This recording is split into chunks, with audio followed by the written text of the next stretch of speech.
സംഖ്യ അധ്യായം 26. രണ്ടാമത്തെ ജനസംഖ്യ. മഹാമാരി നിലച്ചതിനു ശേഷം കർത്താവ് മോശയോടും പുരോഹിതനായ അഹറോന്റെ പുത്രൻ എലയാസറിനോടും അരുളി ചെയ്തു. ഇസ്രായേൽ സമൂഹത്തിൻ്റെ 20 അതിനുമേലും വയസ്സും യുദ്ധശേഷിയുമുള്ള സകലരുടെയും കണക്ക് ഗോത്രം ഗോത്രമായി എടുക്കുക.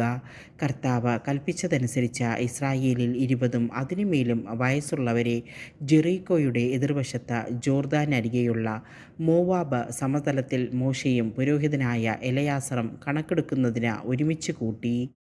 ഈജിപ്തിൽ നിന്ന് പുറപ്പെട്ട ഇസ്രായേൽ ജനം ഇവരാണ്. ഇസ്രായേലിൻ്റെ ആദ്യജാതനായ റൂബൻ, റൂബൻ്റെ പുത്രന്മാരായ ഹനോക്ക്, ഫല്ലു, ഹെസ്രോൺ, കർമ്മി എന്നിവരുടെ കുലങ്ങൾ. ഇവയുൾപ്പെട്ട റൂബൻ ഗോത്രത്തിൽ 43,730 ആളുകൾ. ഫല്ലുവിൻ്റെ പുത്രൻ എലിയാബ്, എലിയാബിൻ്റെ പുത്രന്മാർ നെമുവേൽ, ദാത്താൻ, അബീറാം.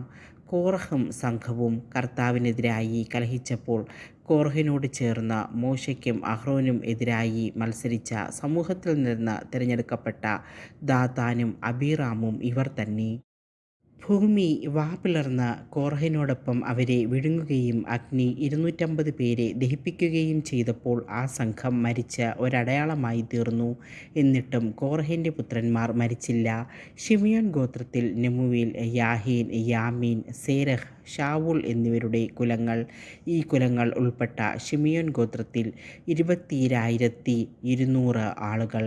ഗാദ് ഗോത്രത്തിൽ സെഫോൻ, ഹഗ്ഗി, ശൂനി, ഓസ്നി, ഏരി, ആരോദ്, അരേലി എന്നിവരുടെ കുലങ്ങൾ.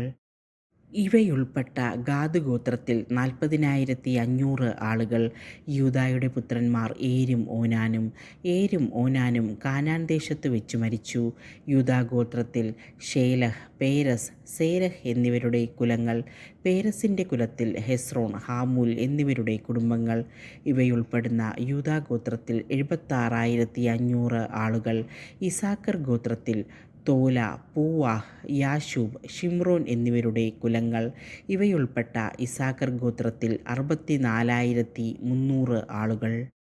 സെബലൂൺ ഗോത്രത്തിൽ സേരത്ത്, ഏലോൻ, യാഹ്ലേൽ എന്നിവരുടെ കുലങ്ങൾ. ഇവയുൾപ്പെട്ട സെബലൂൺ ഗോത്രത്തിൽ 60,500 ആളുകൾ. ജോസഫിൻ്റെ പുത്രന്മാർ മനാസയും എഫ്രായിമും. മനാസയുടെ പുത്രൻ മാഹിർ. മാഹിർ ഗിലെയാദിൻ്റെ പിതാവായിരുന്നു. ഗിലെയാദിൽ നിന്ന് യേസേർ, ഹേലക്, അസ്രിയേൽ, ഷെക്കേം, ഷെമിദ, ഹേഫർ എന്നിവരുടെ കുടുംബങ്ങൾ. ഹേഫറിൻ്റെ മകനായ സെലോഫഹാദിന് പുത്രന്മാരില്ലായിരുന്നു. Mahlah, Nova, Hoglah, Milkha, Tirzah എന്നീ പുത്രിമാരാണ് ഉണ്ടായിരുന്നത്. മനാസെ ഗോത്രത്തിൽ 50,700 ആളുകൾ. എഫ്രായിം ഗോത്രത്തിൽ ഷൂതേലാഹ്, ബേക്കർ, താഹാൻ എന്നിവരുടെ കുലങ്ങൾ. ഷൂതേലാഹിൻ്റെ മകനാണ് ഏരാൻ. ഇവയുൾപ്പെട്ട എഫ്രായിം ഗോത്രത്തിൽ 37,500 ആളുകൾ. ഇവ രണ്ടും ജോസഫിൻ്റെ പുത്രന്മാരുടെ ഗോത്രങ്ങളാണ്. ബെഞ്ചമിൻ ഗോത്രത്തിൽ ബേല, അഷ്ബേൽ, അഹീറാം, ഷെഫൂഫാം, ഹൂഫാം എന്നിവരുടെ കുലങ്ങൾ. ബേലായുടെ കുലത്തിൽ അർദ്, നാമാൻ എന്നിവരുടെ കുടുംബങ്ങൾ. ഇവയുൾപ്പെട്ട ബെഞ്ചമിൻ ഗോത്രത്തിൽ 45,600 ആളുകൾ. ദാൻ ഗോത്രത്തിൽ ഷൂഹാമിൻ്റെ കുലം. ദാൻ ഗോത്രത്തിൽ 64,400 ആളുകൾ. ആശേർ ഗോത്രത്തിൽ യിമ്ന, ഇശ്വി, ബെറിയ എന്നിവരുടെ കുലങ്ങൾ. ബെറിയായുടെ കുലത്തിൽ ഹേബർ, മൽക്കിയേൽ എന്നിവരുടെ കുടുംബങ്ങൾ. ആശേറിന് സേറ എന്നൊരു പുത്രിയുണ്ടായിരുന്നു. ആശേർ ഗോത്രത്തിൽ 53,400 ആളുകൾ. നഫ്താലി ഗോത്രത്തിൽ യഹ്സേൽ, ഗൂനി, യേസെർ, ഷില്ലേം എന്നിവരുടെ കുലങ്ങൾ. ഇവയുൾപ്പെട്ട നഫ്താലി ഗോത്രത്തിൽ 45,400 ആളുകൾ. അങ്ങനെ ഇസ്രായേൽ ജനം ആകെ 6,01,730 പേർ ഉണ്ടായിരുന്നു. കർത്താവ് മോശയോട് അരുളി ചെയ്തു, എണ്ണമനുസരിച്ച് ഇവർക്ക് ദേശം ഭാഗിച്ചു കൊടുക്കണം. വലിയ ഗോത്രത്തിന് കൂടുതലും ചെറിയ ഗോത്രത്തിന് കുറവും. അങ്ങനെ എണ്ണമനുസരിച്ച് ഓരോ ഗോത്രത്തിനും അവകാശം നൽകണം. നറുക്കിട്ട് വേണം ദേശം വിഭജിക്കാൻ.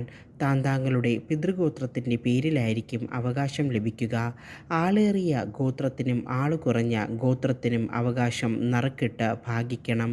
ലേവി ഗോത്രത്തിൽ ഗർഷോൻ, കൊഹാത്ത്, മെറാറി എന്നിവരുടെ കുലങ്ങൾ, ലിബ്നി, ഹെബ്രോൻ, മഹ്ലി, മൂഷി, കോറഹ് എന്നിവരുടെ കുലങ്ങളും ലേവി ഗോത്രത്തിൽ ഉൾപ്പെടുന്നു.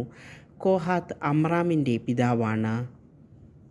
യോക്കേബേദ് ആയിരുന്നു അമ്രാമിൻ്റെ ഭാര്യ. ലേവിക്ക് ഈജിപ്തിൽ വെച്ച് ജനിച്ച മകളാണവൾ. അവളിൽ അമ്രാമിന് അഹ്റോനും മോശെയും അവളുടെ സഹോദരി മിരിയാമും ജനിച്ചു. അഹ്റോൻ്റെ പുത്രന്മാരാണ് നാദാബ്, അബിഹു, എലയാസർ, ഇത്താമർ എന്നിവർ. നാദാബും അബിഹുവും കർത്താവിൻ്റെ മുമ്പിൽ അവിശുദ്ധമായ അഗ്നി അർപ്പിച്ചപ്പോൾ മരിച്ചുപോയി. ലേവി ഗോത്രത്തിൽ 1 മാസവും അതിൽ കൂടുതലും പ്രായമുള്ള പുരുഷസന്തതികളുടെ സംഖ്യ 23,000 ഇസ്രായേൽ ജനത്തിൻ്റെ ഇടയിൽ അവർക്ക് അവകാശം കൊടുക്കാതിരുന്നതുകൊണ്ട് അവരെ അക്കൂട്ടത്തിൽ എണ്ണിയില്ല. ജെറീക്കോയുടെ എതിർവശത്ത് ജോർദാനരികെയുള്ള മോവാബ് സമതലത്തിൽ വെച്ച് മോശെയും പുരോഹിതനായ എലയാസറും കൂടി ഇസ്രായേൽ ജനത്തിൻ്റെ കണക്കെടുത്തപ്പോൾ ഇവരെയാണ് എണ്ണിയത്. എന്നാൽ മോശെയും പുരോഹിതൻ അഹ്റോനും കൂടി സീനായി മരുഭൂമിയിൽ വെച്ച് എടുത്ത ഇസ്രായേൽ ജനത്തിൻ്റെ കണക്കിൽപ്പെട്ടവരാരും ഇക്കൂട്ടത്തിലില്ലായിരുന്നു. കാരണം അവർ മരുഭൂമിയിൽ വെച്ച് മരിക്കുമെന്ന് കർത്താവ് അരുളി ചെയ്തിരുന്നു. യെഫുന്നെയുടെ മകൻ കാലബും നൂനിൻ്റെ മകൻ ജോശുവയും ഒഴികെ അവരിലാരും അവശേഷിച്ചില്ല.